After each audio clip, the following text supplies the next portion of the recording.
berdoa menikmati firman Tuhan. Kita bersyukur Tuhan yang baik, Tuhan yang selalu menyertai kita di sepanjang musim kehidupan kita. Amin. Kita bersyukur kita musuhnya Dia.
Tak pernah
kami serahkan kepada Tuhan kami dan setia menjalankan saat ini Tuhan.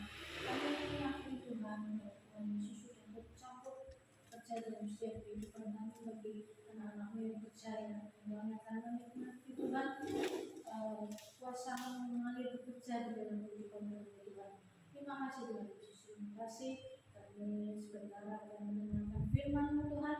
Kami rindu Tuhan firman itu dapat meningkatkan hati kami, dapat memberikan kami sukacita lebih lagi, dan dapat memberikan kami hikmat dan untuk kami melangkah dalam kami mengambil keputusan Tuhan, untuk kami dapat melangkah yang terbaik bagi kemuliaan-Mu di dalam kehidupan kami Tuhan. Terima kasih Tuhan Yesus. Berkati Bapak Paulus yang saat ini senantiasa menolong Tuhan untuk mengajar kami Tuhan.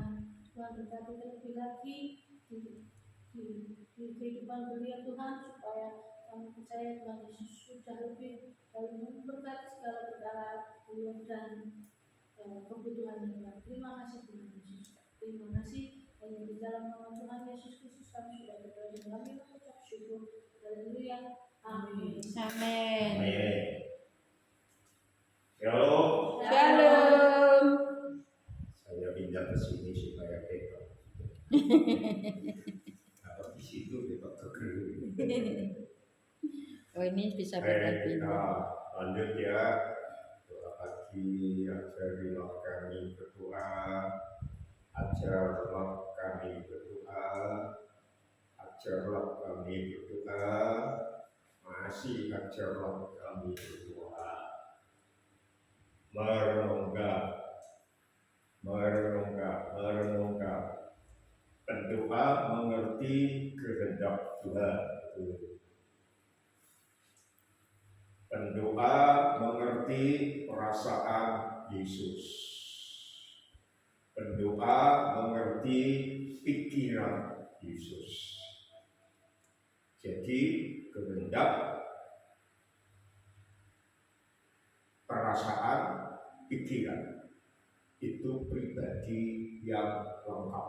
Kita punya kehendak, kemauan, kita punya perasaan, kita punya pikiran. Jadi kalau berdoa berarti seluruh hidup kita, diri kita, melibatkan kehendak kita, melibatkan perasaan kita, melibatkan pikiran kita.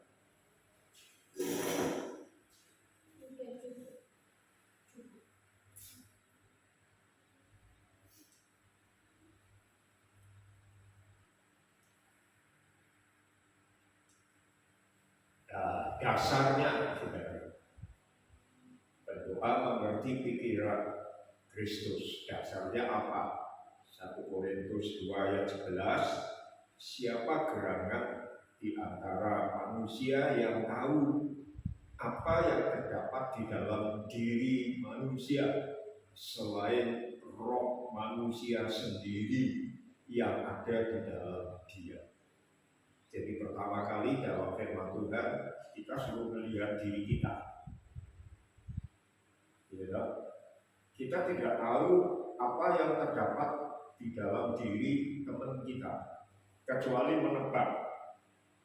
Ya, menebak dari raut mukanya, oh mencerong kamu, ya, oh tertawa, sukacita. Tapi kita belum tahu apakah betul-betul mencerongnya itu, oh bisa saja perutnya sakit. Ya.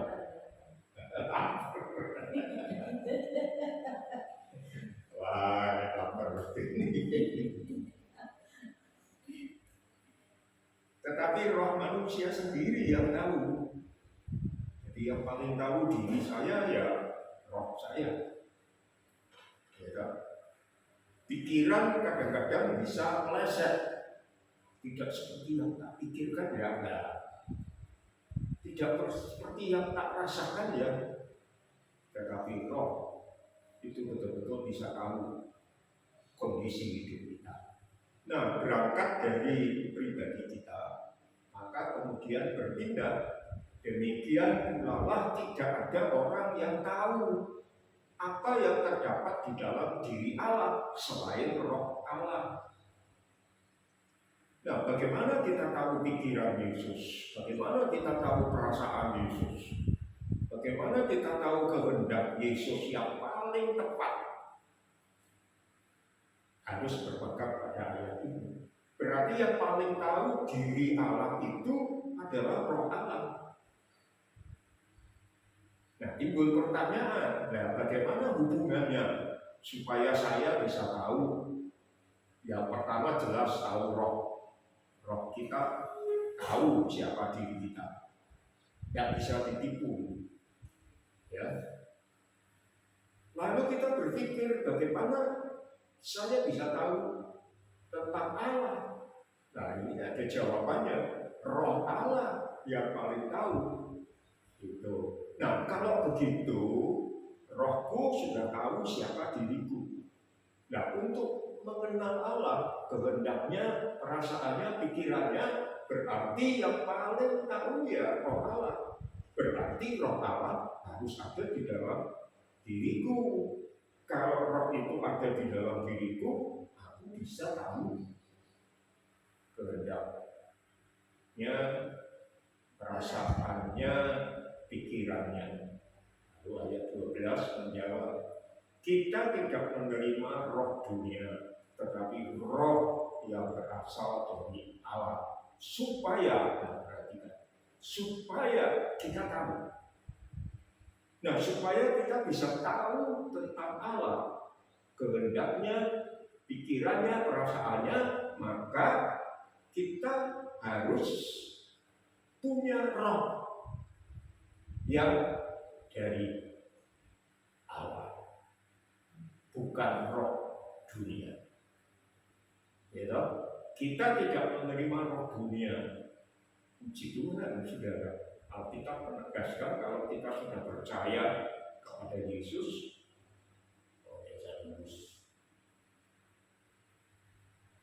saya sedikit ya.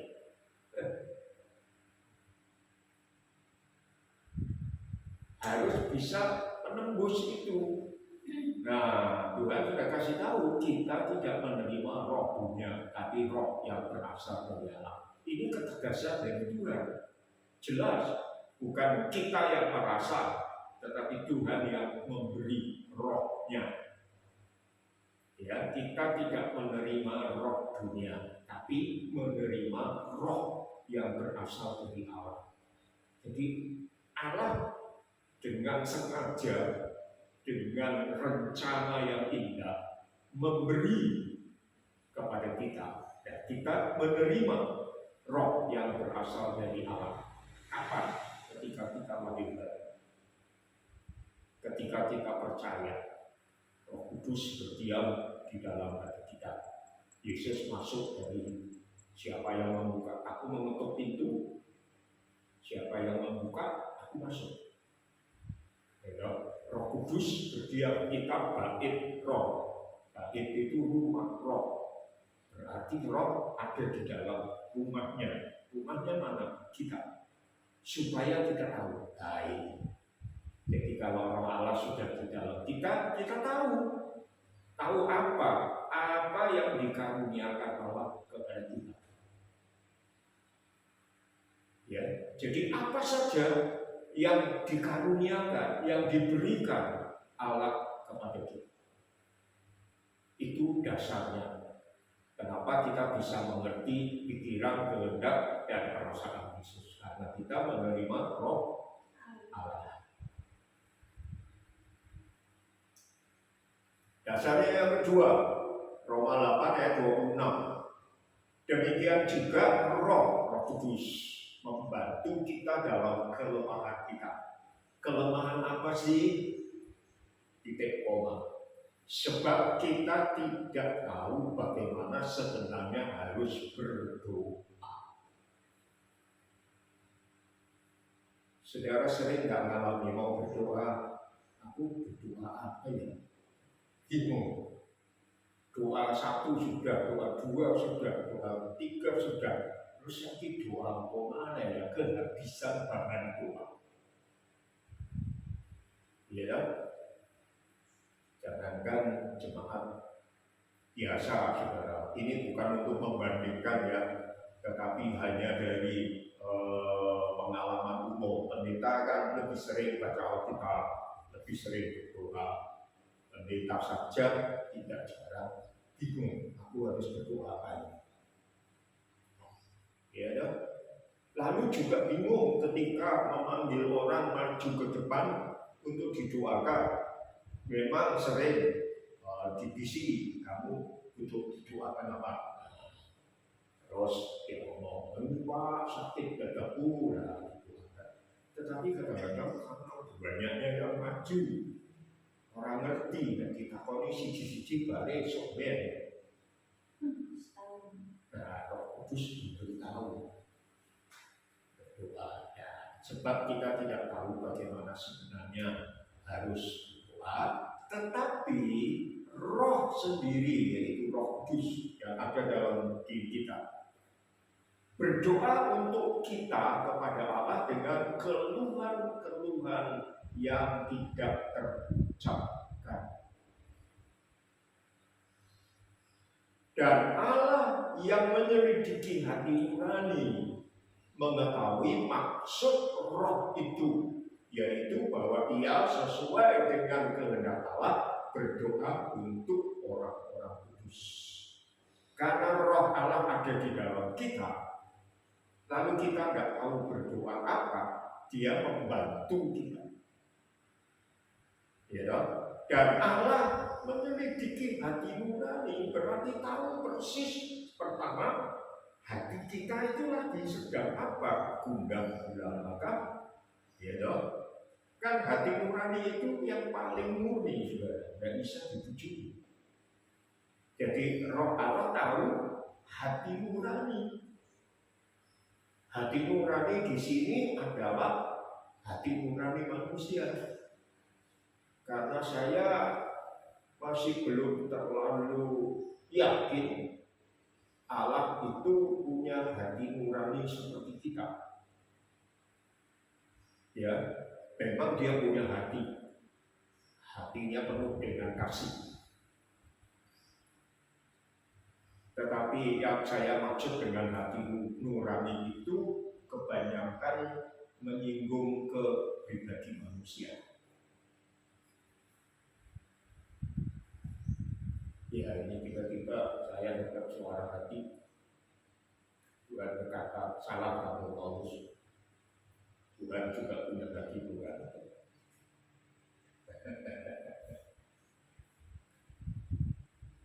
Gitu kan enak, saudara ya. Tuhan punya hati nurani, kita punya hati nurani. Mengetahui maksud Roh, yaitu bahwa ia sesuai dengan kehendak Allah, berdoa untuk orang-orang kudus. Jadi kita dibantu sehingga kita bisa berdoa menurut kehendak Allah, menurut pikiran Allah, menurut perasaan Allah. Karena apa? Dibantu oleh Roh Kudus. Jelas ya? Kesimpulan. 1. Pengetahuan dan kepedulian Bapa. Maksud saya dengan kesimpulan ini, apa yang kita sudah renungkan mulai hari Senin sampai kemarin, sampai tadi, nambah sedikit dasar-dasar itu, kesimpulannya dalam konteks, dalam hubungannya dengan doa. Kesimpulannya 1, pengetahuan dan kepedulian Bapa. Kita berani menghadap Tuhan, kita berani berdoa.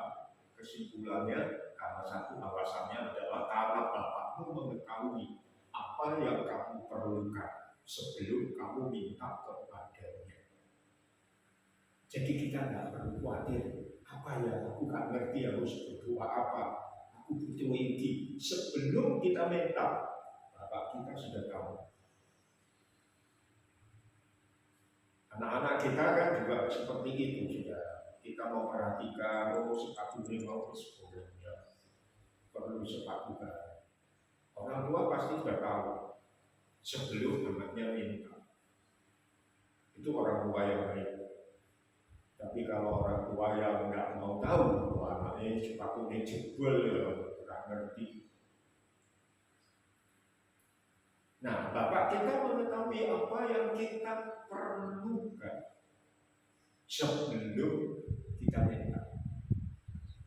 Jadi kita tidak perlu khawatir doa bingung ya, karena sebelum kita minta, Bapak sudah tahu dan Bapak peduli sama kita.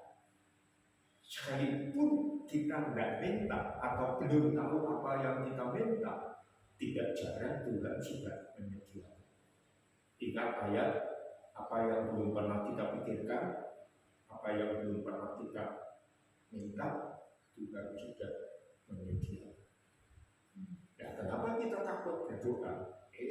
Lindung aja. Ya.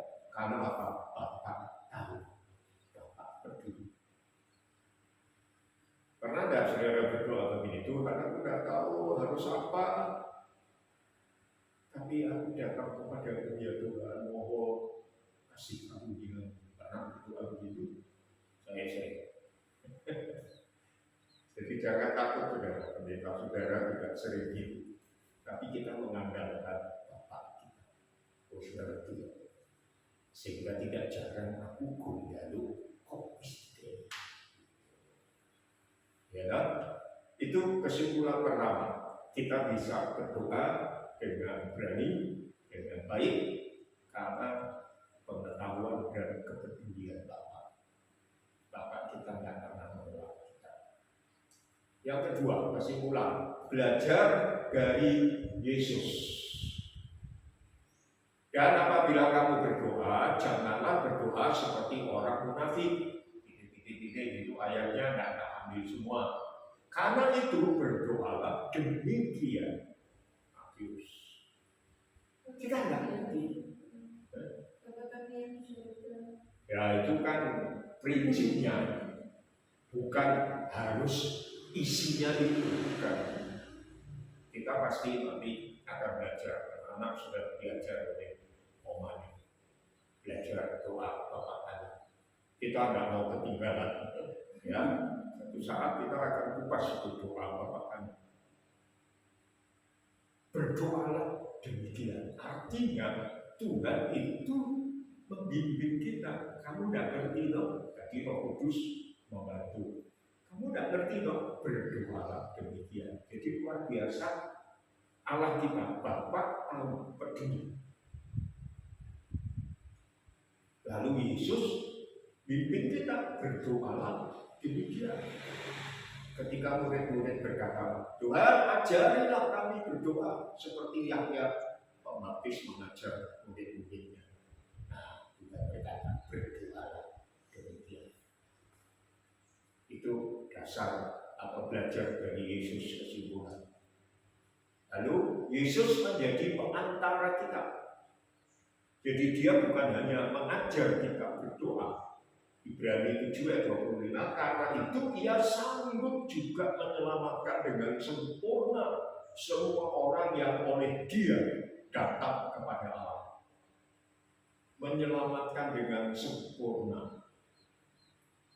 Menyelesaikan dengan sempurna persoalan kita. Yaitu orang yang datang kepada Allah. Datang kepada Allah bisa karena pertobatan yang pertama itu datang kepada Allah seperti kita datang kepada Allah. Sebab ia hidup senantiasa untuk menjadi pengantara. Hidup senantiasa. Yesus pernah mati, tapi dia hidup kekal selama-lamanya. Ada banyak orang dibangkitkan dari kematian, tapi mati lagi. Lazarus dibangkitkan dari kematian, tapi mati lagi. Ya, Yesus dia hidup senantiasa untuk apa? Menjadi pengantara kita. Pengantara di sini itu artinya siapa?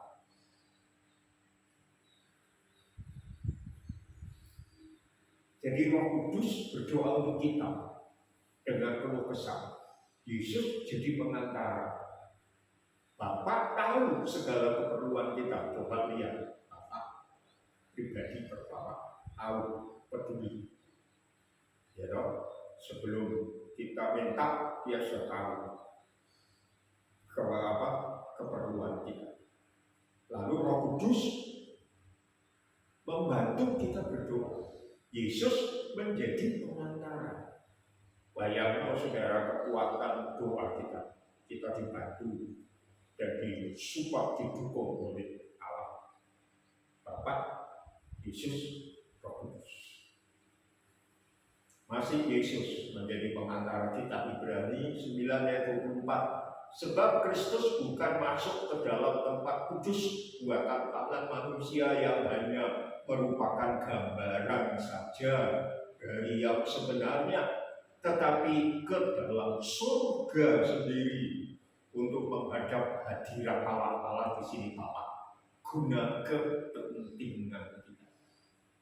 Wow, seperti ini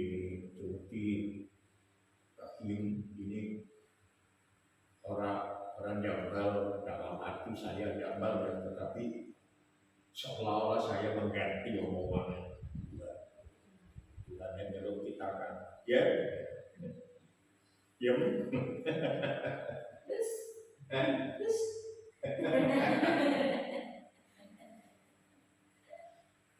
Ojo wedi, aku selalu menjadi pengantara. Dalam arti apa? Dia sendiri masuk dalam surga. Di surga tentunya. Roh Kudus di dalam hati kita. Coba bayangkan ada tahta kerajaan Bapa hidup.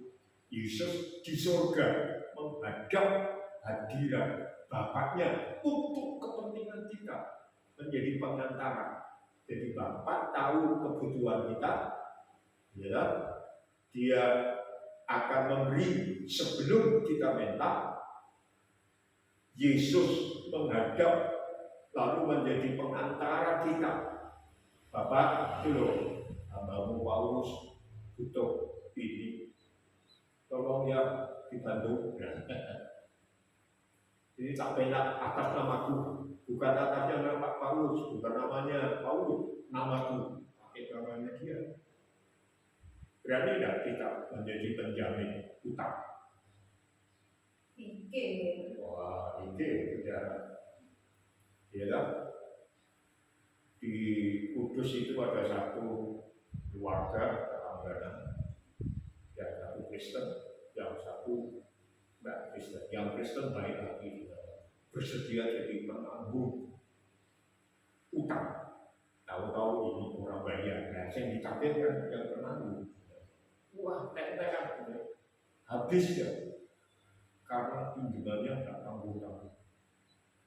Yesus bersedia demi kepentingan kita menjadi penanggung, pengantara. Paulus orang mungkin doanya didengar, tapi apa menanggung. Makanya kita selalu berdoa dalam nama Tuhan Yesus. Karena apa itu? Dasarnya. Kesimpulan 4, dibantu Roh Kudus. Tadi sudah ya, Roh membantu kelemahan doa kita. Roh sendiri berdoa untuk kita. Jadi yang untuk kepentingan kita itu siapa sudah? Satu, Bapak tahu keperluan kita sebelum kita minta. Berarti Dia memperhatikan kepentingan kita. Yang kedua, Tuhan Yesus demi atas nama atau demi kepentingan kita. Roh Kudus dengan apa? Berdoa, Roh sendiri berdoa untuk kita. Doa syafaat dengan keluhan-keluhan yang tidak terucapkan. Tak kasih tanda-tanda. Kenapa? Karena ada orang yang bingung. Keluhan-keluhan yang tidak terucapkan itu apa ya? Keluhan kan mesti terucap. Aduh, gila, apa ada? Berarti itu batin. Otak terucapkan, bro. bahasa kebatinan. Berarti Roh Kudus itu aliran kebatinan. Bukan tak terucapkan itu gini saudara. Saya tidak pandai bahasa Jawa. Ngomongnya ngomong masak. Ketika pertemuan RT dan sebagainya, coba mengikuti. Kadang-kadang ngomong ke orang yang mau menghormati dia pakai kromo. Dan saudara tahu ada hal-hal yang saya bisa ngomong ketika mau ngomong satu lagi orang bergigi tidak terucapkan, ngomong gak itu saudara, karena tidak ada di dalam perbendaharaan hati saya. Nah, sudah ada, jadi yang kita ucapkan itu semua sudah pasti ada di kamus otak kita. Kalau tidak ada, tidak terucapkan. Bahasa Inggris, aku tidak apa, tidak bisa terucapkan. Mesti baca buku baru bisa. Oh, I love you. Oh, you must love me too. Ya. Tapi tidak ada kamus, tidak ada tuntunan. Tak terucapkan. Karena apa? Tidak ada di dalam perbendaharaan kita. Nah, ini dengan keluhan-keluhan yang tidak terucapkan, itu Roh Kudus pakai bahasa itu dalam arti dia berdoa untuk kita. Ya, untuk kita. Dengan keluhan yang tidak terucapkan. Tidak terucapkan itu dalam arti berdoanya untuk kita. Jadi kita diberitahu Roh Kudus itu sudah berdoa untuk kamu di surga. Tapi tidak terucapkan bahasanya. Jadi kalau kita suruh nyetel rekaman di surga, kita tidak ngerti aku ngomong apa. Terus kita suruh nirokno orang itu artinya bahasa dari Roh Kudus. Bahasa roh kita. Saudara, tak terucapkan tapi ngomong. Ya toh, bahasa roh. Ketika saudara ditanya, ngerti, orang ngerti. Karena itu bukan bahasa Indonesia, tetapi bahasa roh. Jadi akal kita tidak bisa mengucapkan. Ketika kita tidak diurapi Roh Kudus, ketika kita tidak dipenuhi lalu didorong lidah kita untuk bicara itu, kita tidak mampu. Coba nirokone. Misalnya tiba-tiba aku diberi kamu yang bahasa Mandarin, wah bagus, selesai ada orang yang tidak bahasa Mandarin. Wah Mandarin bapak hebat ya, sekolahnya di mana, kuliahnya di mana, terus dia ngomongnya tanyanya pakai bahasa Mandarin, aku belum ngomong. Loh ibu ngomong apa? Loh bapak tadi kan Mandarin hebat, ini aku tadi ngomong Mandarin, orang ngerti, loh kan semua. Karena tidak terucapkan oleh diri saya. Tidak bisa ketika ditanya lagi, ketika saya bahasa kromo, terus orang itu balik, aku bisa ngomong sidik bener, terus orang itu balik tanya, aku harus jawab yang lebih dari yang aku bisa kelageban aku. Waduh tuh, sorry pak, aku rasa kromo, loh akhirnya, pokok ya. Karena apa? Tidak bisa mengucap. Nah, Roh Kudus berdoa kepada kita itu dengan bahasanya itu yang tidak terucapkan oleh kita. Rahasia. Saudara, tetapi percayalah bahasa dari Roh Kudus yang minta kepada Bapa itu semua sesuai dengan yang Dia tahu. Ya, itu saudara. Berarti kesimpulannya kita harus berani berdoa, beriman. Karena itu Bapak tahu Yesus pengantara, Roh Kudus berdoa untuk kita. Berarti di surga ada 3 pribadi yang terus memikirkan dan mendoakan kepentingan kita. Dan pengetahuan Bapa, Anak, dan Roh Kudus itu lebih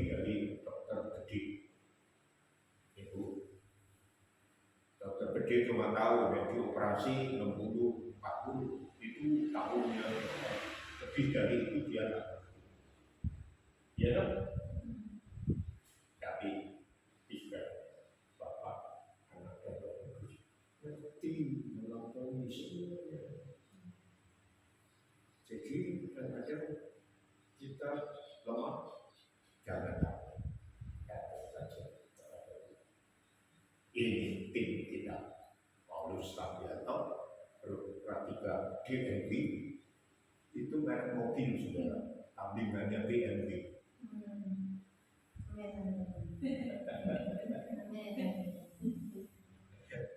Replika Gabion, Kalista, kalau itu belum tak ada ini asli. Nah, kenapa hari ini agak panjang? Karena saya punya gagasan doa pagi kita nanti kita mengalir dengan cara Tuhan. Tetapi tidak jarang Tuhan juga memberi di realitas. Nah, saya berpikir 5 hari ini memang doa, tetapi besok Sabtu kita full doa. Ya, sehingga saudara Sabtunya itu betul-betul gas kencang untuk berdoa dengan bahan apa?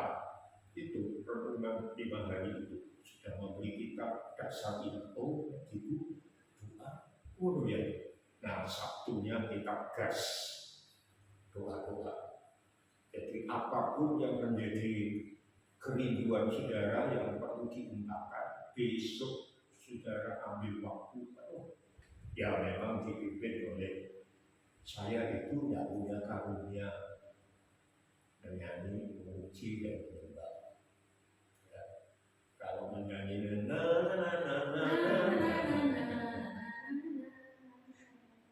ya dia orangnya, tapi kita full. Itu pemikiran saya untuk satu minggu ini, dan saya ambil 5 hari full. Bukan berarti ya samping kanan saya ini rekam bukan. Tapi memberi dasar dulu. Terus mungkin lain kali kita bisa 1 hari renungannya, 1 hari doa full, 1 hari ada renungannya, 1 hari doa full. Kita ngalir nanti Tuhan mau apa.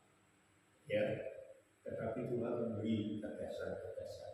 Nah, gagasan itu bisa saja tidak jadi dipakai karena Tuhan tidak ingin, tetapi ada yang jadi kita ngalir aja. Lalu Ibu Gabriel ini juga bisa memberi apa yang Tuhan kasih disampaikan, lalu kita bicarakan. Karena doa pagi ini pemimpinnya adalah Tuhan Yesus dan Roh Kudus. Kami hamba-hambanya.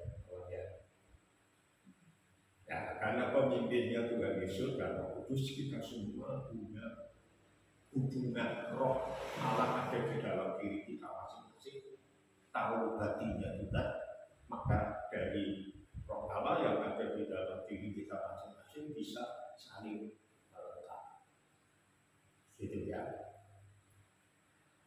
Iya.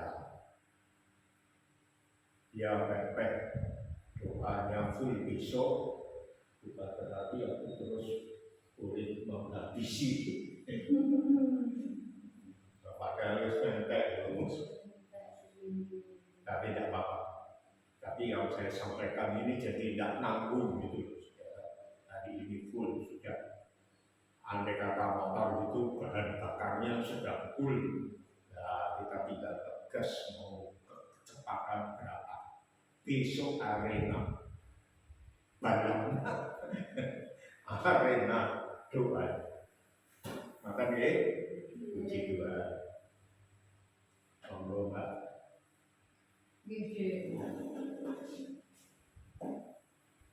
Baik, mari kita akan mengakhiri dengan berdoa. Setiap pergumulan kita bawa kepada Tuhan masing-masing, dan kita akan menikmati, karena doa sebenarnya memang bukan hanya berupa permintaan, tetapi doa itu adalah hubungan, relasi, percakapan kita dengan bisa dalam bentuk kata-kata yang kita ucapkan karena kita tahu kita punya bahannya, tapi juga bisa dalam bentuk keluhan yang tak terucapkan karena kita nggak ngerti mau ngomong apa, tapi kita mau berdoa, kita mau menyembah Tuhan, kita mau bersyukur Tuhan. Amin. Kita masuk dalam doa kita.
Tapi kau Bapa yang tahu,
kasih Tuhan jalan Tuhan, kebutuhanmu yang sangat mendesak selama tahun. Roh Kudus membantu kelemahanmu. Tuhan Yesus jadi pengantar. Dan minta demi kepentinganmu untuk menyembuhkan tulang belakang. Dalam nama Tuhan Yesus, Tuhan memberkati engkau dengan pemulihan yang sempurna. Tetapi sebelum itu terjadi dalam proses sudah berjalan, Tuhan terus membangun imanmu. Tuhan terus melimpahkan damai sejahteranya kepadamu. Dan tak putus-putus terus menopang engkau. Ketika engkau lemah, Roh Kudus menguatkan engkau. Bersukacitalah senantiasa karena Tuhan. Dan ketika engkau bersukacita karena Tuhan, maka Tuhan memberi segala keinginan. Jadi milikilah sukacita yang tak putus karena Tuhan. Kasih karunia Tuhan.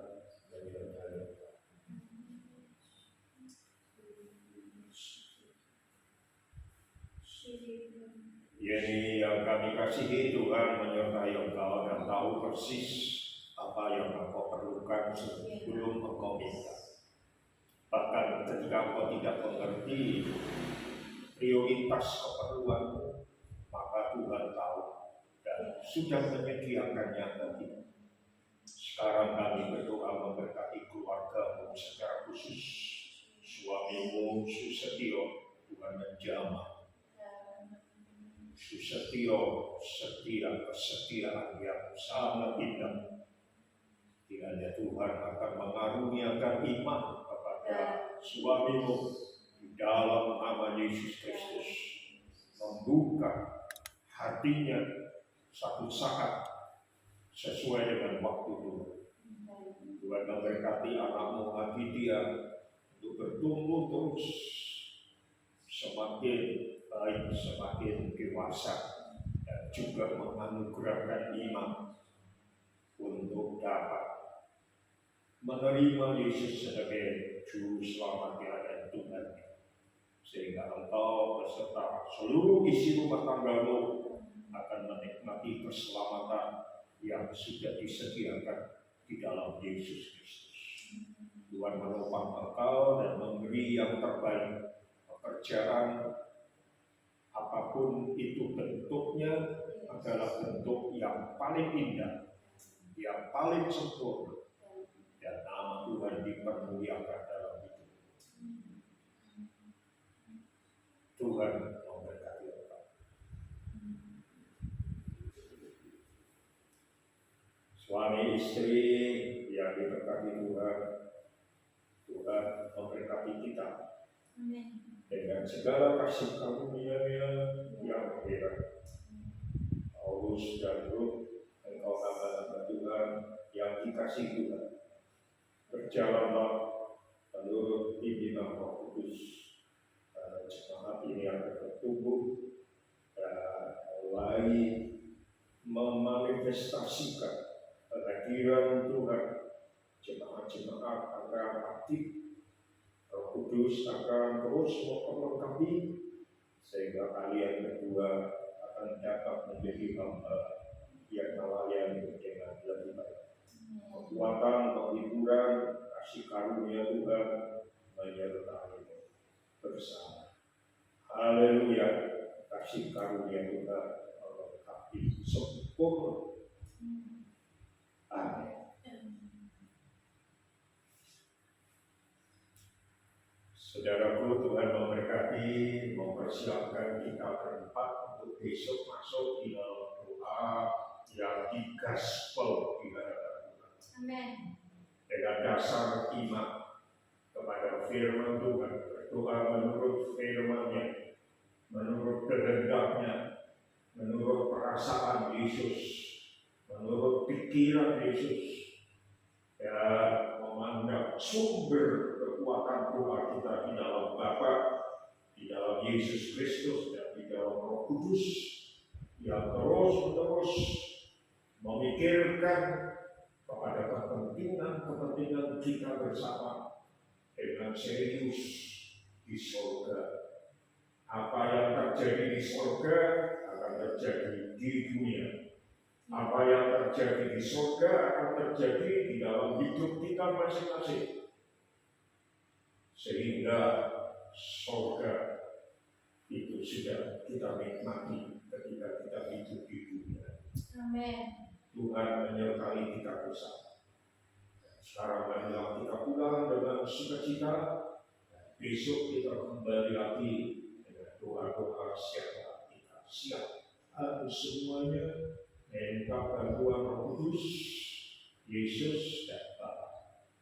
Doa kita besok, doa yang menerobos surga. Haleluya. Kasih karunia dan damai sejahtera dari Tuhan Yesus menyertai kita. Amin.